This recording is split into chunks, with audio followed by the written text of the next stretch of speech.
Hey everybody, this is Loretta Forbes. I run the Legally Quirky website, www.legallyquirky.com. There's a blog.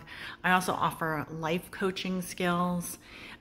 This weekend in church, my pastor was talking about, loving thy neighbor as thyself.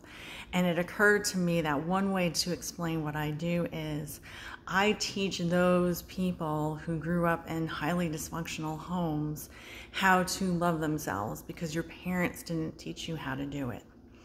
I'll give you some examples and you can see if you kind of fall within one of these categories. Because it doesn't matter if you're rich or poor. It doesn't matter if you're in a city or an urban, rural area. It happens everywhere. It doesn't matter what your socioeconomic status is. So one example would be very wealthy parents who do not listen to their child in order to validate them and who aren't consistent in how they raise and discipline each of their children. And so there's inconsistency and they don't really know what to expect in the home. Another example would be if you're in a very poor household and there are different rules for different children. Maybe one is considered the golden child. And so they get showered with more affection, time, and gifts, or even food. If you're in a low-income family, food is a scarce resource sometimes. Another way that it could show up in a poor household is that there is constant fighting.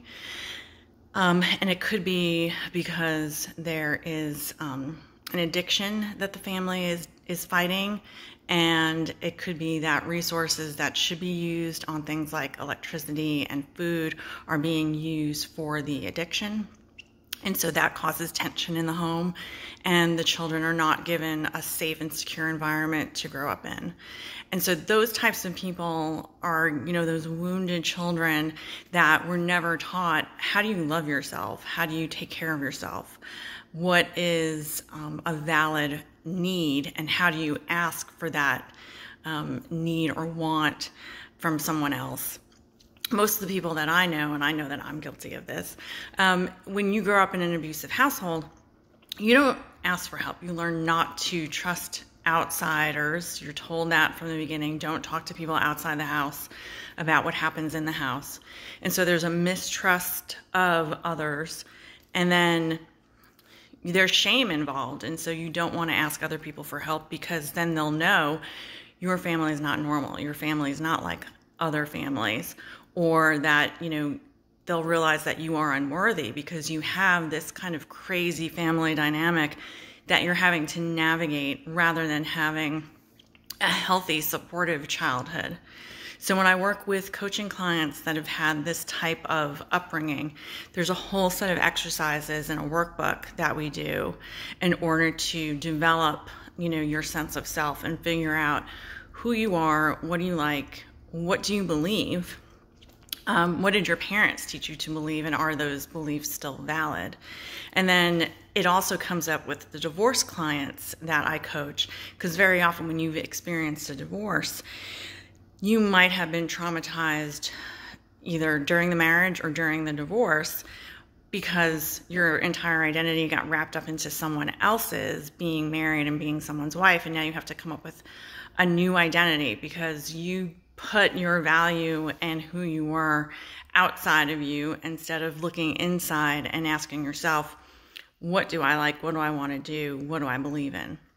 And I think there's a lot in our society right now where people look to social media and videos and commercials and magazines to try to figure out where they rank in terms of worth. And the fact of the matter is, you were born as a divine creature from God. God made you, He made you perfect exactly the way you were when you came out as a baby. And unfortunately, what happens is, a lot of times as you grow up, outside pressures are put on you and you might develop a misbelief that you're not enough and you need a certain product, or you need a certain religion, or you need a certain car, or you need to make a certain amount of money in order to be considered worthy, or you're not worthy if you don't go to college. I've seen that in my practice. A lot of people feel that because they either didn't go to college or dropped out of college, that they don't have worth, and that is absolutely not true. So if you're interested in life coaching, please go to my page, www.legallyquirky.com. You can also email me. My email is still lcalvertjd@gmail.com. I'll put the links below. And I welcome the opportunity to work with someone. I do run packages for people that buy more than one session, because usually you need more than one session to work on something that's been going on for years. But I look forward to talking to you, and if you have any questions, put them in the comment and I'll do another video soon. Thanks.